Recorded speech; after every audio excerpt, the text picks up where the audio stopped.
Hey, Somerville, I am back. Janet Cormier. We are at Art at Scat, another fabulous artist.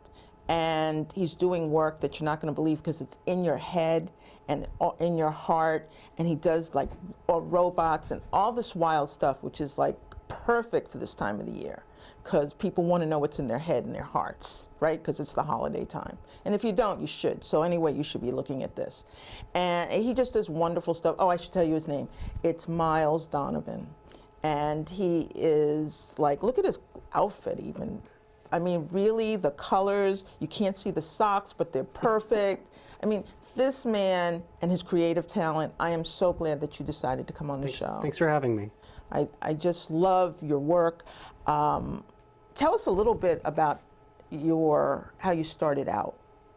All right. I mean, I spent my entire life drawing and pursuing like creative work, but in 2008, I started a website called The Daily Robot, and it was a personal challenge for myself as an artist. I was going to draw a robot every day just to keep myself busy and make sure that I was always making new work.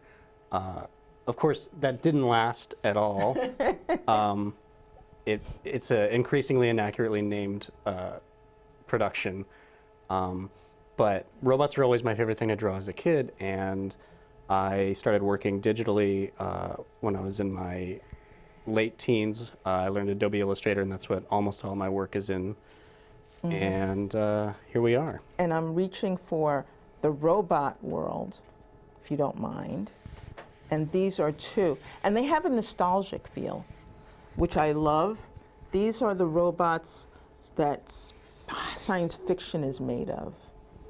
And, right? Yep. This is the stuff. They're beautiful. Thank you. These are both based on tin toys from like the 30s and the 40s, which I think of as like kind of a real heyday of robot mania for a lot of people. It was very much this future concept of mechanical men and what are they going to do, what are they going to be like, and I think that the design on these toys is so fantastic. So these are adapted from photographs, and then there's a lot of obviously digital work that goes over it. Explain the digital work. Explain, how do you describe your medium?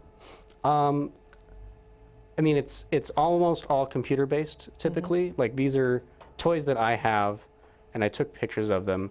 And then once they're imported into the software, it's a matter of tracing a lot of it and then reducing the number of colors that I use. I usually work in a pretty limited color palette just because it makes it easier for me, and I think that aesthetically it typically works. I'm going to put one down so I can just show. But I noticed that you said they come in pairs. When you did you just do those two? There are several more of these. That also, I just brought these two because I think that together they have a really nice color matchup, and I didn't want to bring any more blue than I already had. Okay. But I have a couple of blue ones too. But these are, I mean, I remember those toys. I'm not that age, but I sold vintage toys, and I love vintage science fiction. So I always was like, oh, look at that! I want to create one of those. Mine never looked this good, but. There was one, I never owned the toy, but I had a big poster of the box art, and it was just called Mr. Atomic, and it was just a big dome with like wheels. But the best thing, I love the copy that they had on like the packaging of these toys, and it has like a series of arrows, and it just says mystery action. Like that's how they sold this toy. It had mystery action, which probably was that it didn't do anything. But it's a great marketing. Right, it was mystery action. Like you were waiting for something, so anything that happened would have counted. Exactly. And the colors, and how do you choose your colors, your palette for your? I wish I could say there was like a scientific way, but it's like, if I think it looks good, I go with it. That's scientific. I guess so. For this one, I think there are, I want to say 6 colors in this, and it's a matter of how much can you take away before you start to lose the ability to actually read what's going on. And I just love these because we'll be going into the holidays. We are in the holidays. And robots, to me, toy robots, are like the best holiday thing. I just love the idea of the batteries. And never included. Yeah, well, yes, never included. But I just love the idea of all of these wonderful gizmos running around and confusing everyone. Forget the elves, and everyone else. You got these guys packing it up. Well, and also I remember on as a kid, Christmas morning for me was always what's going to make the most noise, and have the most parts that can fall off it as soon as it comes out of the box. And it was almost always it was either Legos or it was a new robot.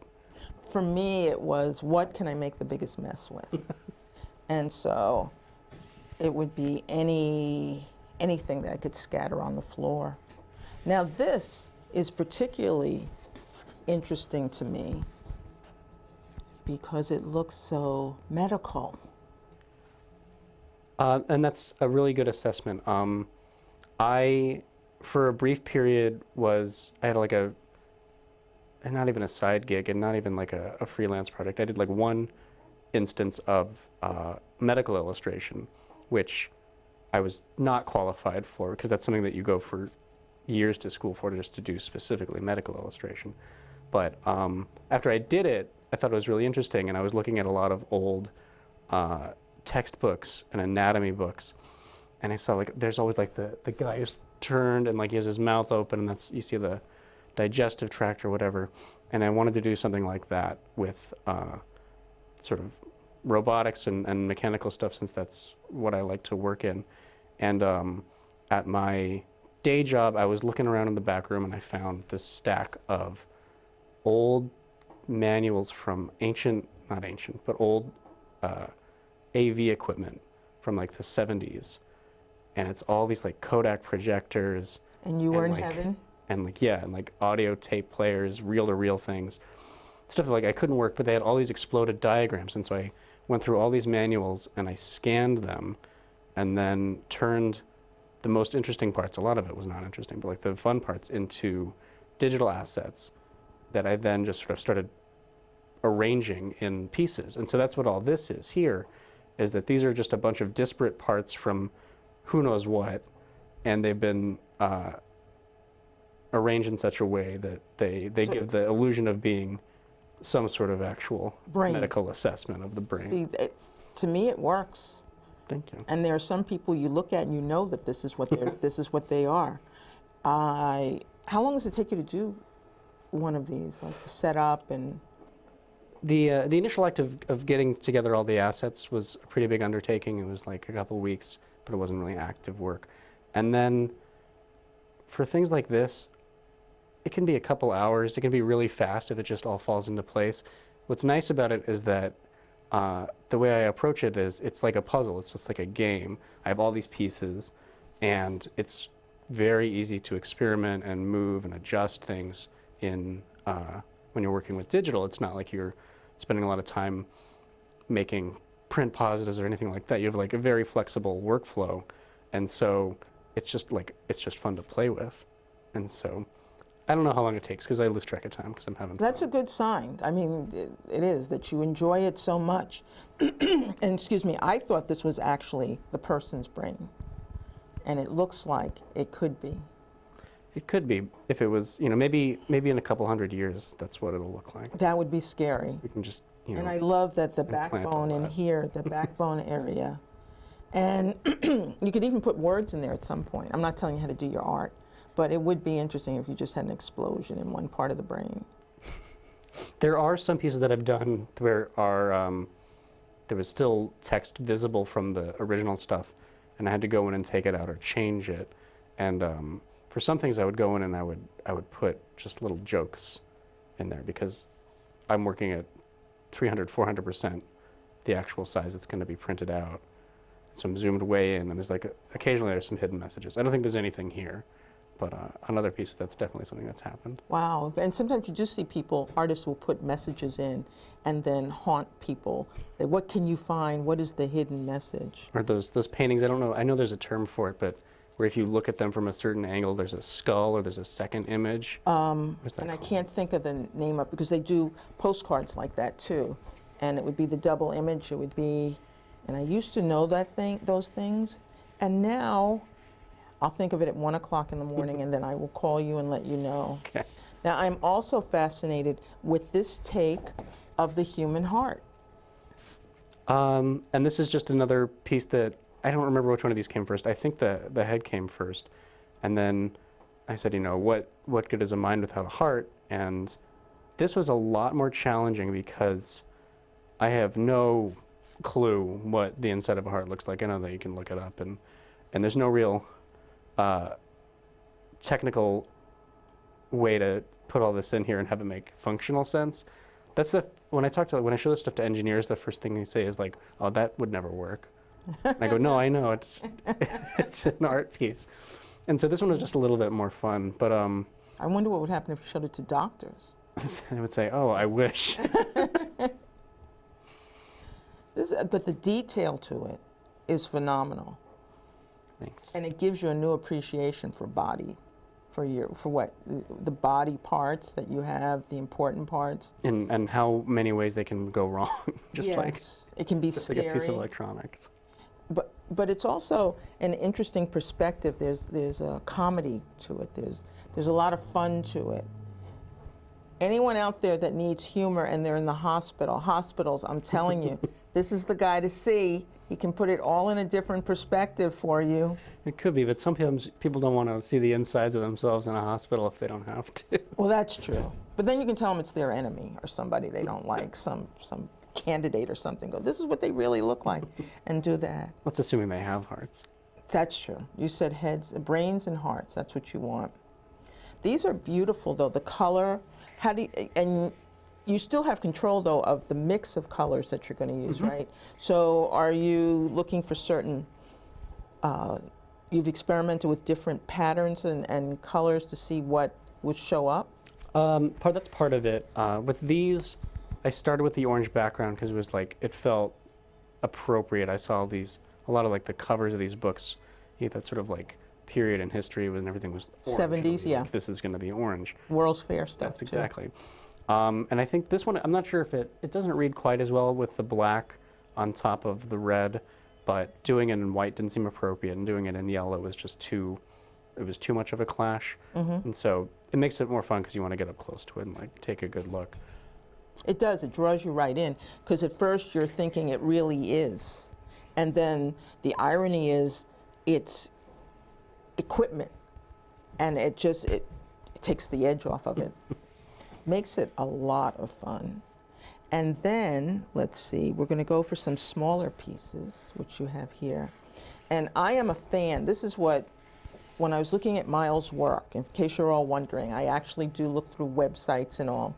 And I saw his skill at putting together, appealing to my science fiction love and robots. I said, I have to get this man on the show. So tell us about this. So this piece it's a silk screen, and I made it in a class that I took at the SMFA. They have a great screen printing class. And what's interesting about this compared to my work is that there's nothing digital in this at all. This was done entirely on the screen. You coat it with your emulsion, and then you paint on the parts that you don't want to get knocked out, or I'm not describing it well. You're working in negative space. Exactly. And so it was I think it was 2 or 3 passes. The first was the background, and then all of this black in the foreground was like what was actually painted on. And I have almost as much love for monstrous city wrecking beasts as I do for robots. And that's another thing that I would spend a lot of time drawing. It's like, what can just demolish a city? And so I don't know why I went with this, but it was a lot of fun, and it works. And it's very apocalyptic. You have this green sky that, if you look up, if you see that, it's not going to be a good time. And from the back, I have to tell you, because most artists don't look at their work from the back, but it has a very eerie quality because the light's coming through. So it's very powerful from the back too. It's simple colors, but it's like, oh my God, I'm looking through a screen, and this is what's happening. When I was a kid, I had this fake newspaper thing that I used to make stories and be like, Giant eats New York. Didn't sell many copies, but it was interesting journalism. It's an early zine movement. That's what it is. And I love the detail to it. with the claws and the balance, the lines. How long did this take you? It seemed like forever because the assignment, the way it worked in class was first make a piece in traditional medium. So this was a painting first, and then you trace the painting onto the screen. And so with each class, I think it was 3 hours, and then it took at least 3 classes to get this started. So I'd say it's 9 hours just to get it going. And then the actual pulling of the screens is pretty quick. But since it was my first, there was a learning curve there as well.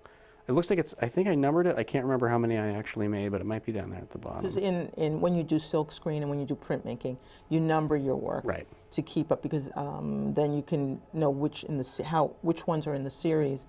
And it's also, it'd be interesting to see if you had any ghosts. I don't know if there are ghosts that come out in silk screening, but when you do printmaking, as the image as it fades, some artists make copies, and then it's the trailing of the image.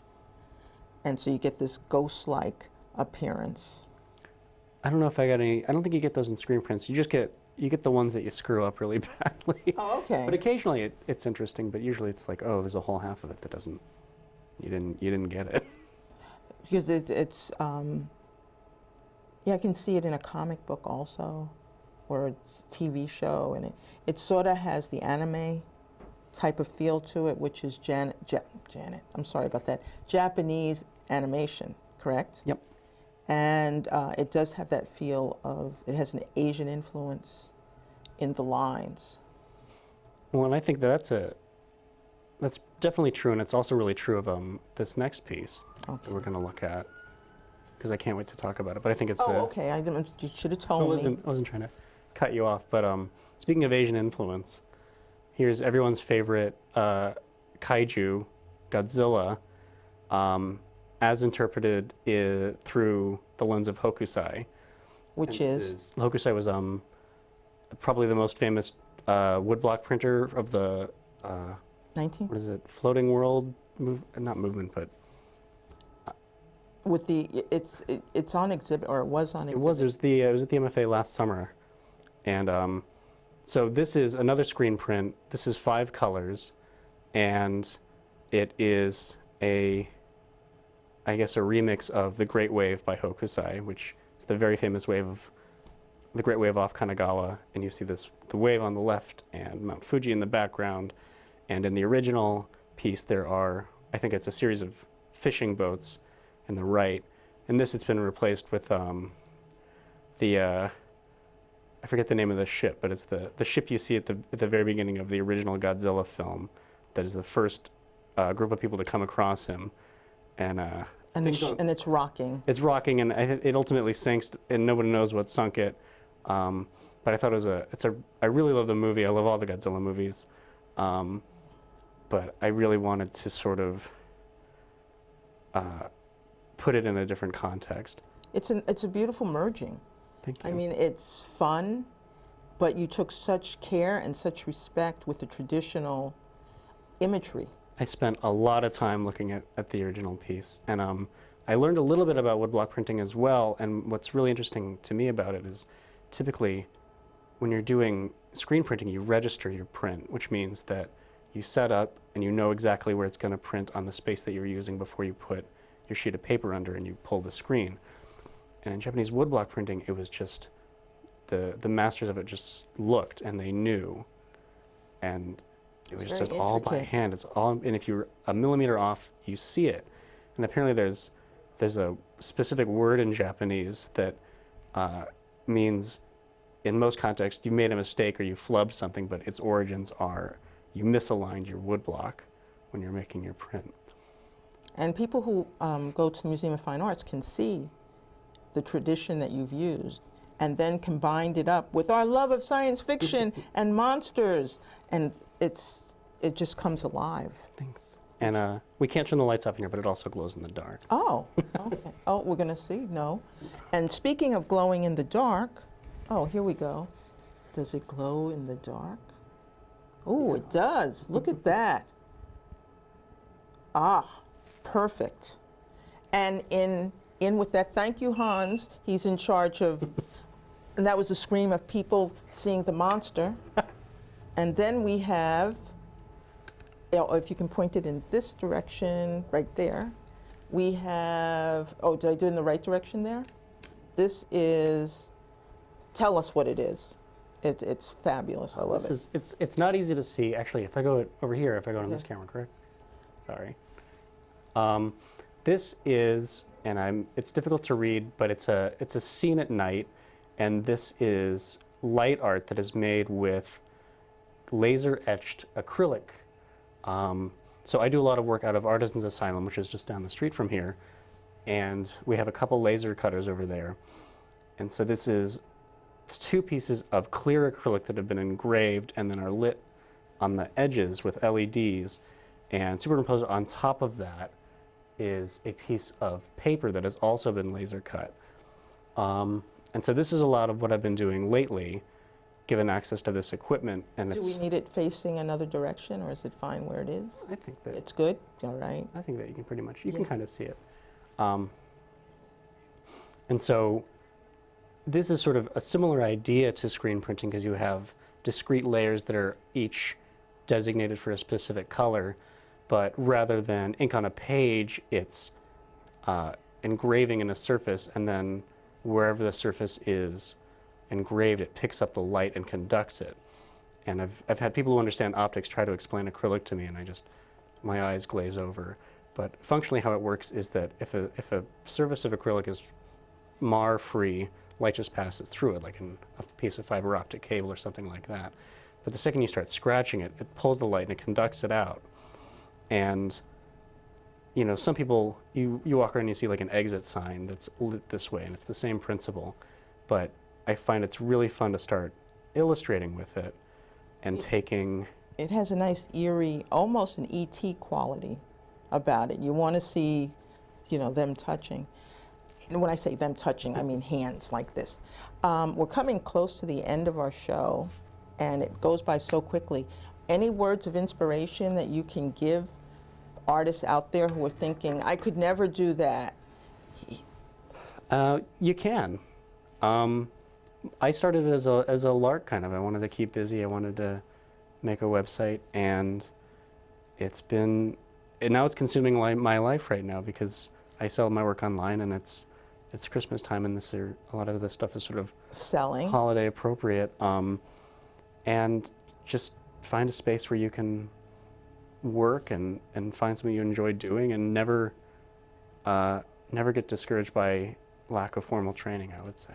That's perfect. That is perfect. Thank you. And you know, it happens. It's the end of the show. But I want to thank you so much for joining us. Thanks for having me. Thank you, Somerville, for letting us in your living room.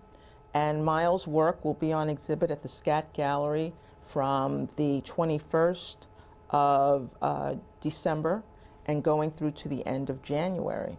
So you'll have plenty of time, but don't make it like a last-minute thing. You have to stop in here and see this. You will love it. You will enjoy it. It's nostalgic, and yet it's very futuristic. And you'll get to, with the reception, you'll get to meet the artist, and it will be like the coolest thing ever. So I want to say thank you to all. I'm wishing you a very merry whatever it is that you celebrate. Have lots of fun, but be safe. And I want to thank Hans, who I tortured to do the show. You can't see it now, but he has a good soul and a good spirit. We've known each other a long time, and he took a lot from me tonight, but he did a fabulous job. So I want to thank you very much. And then Miles, thank you so much for picking up the phone and talking to me. And so until next show at the end of January, I just want to end as I usually do with Assalamu Alaikum, which means peace be to you. And take care and create. Thank you.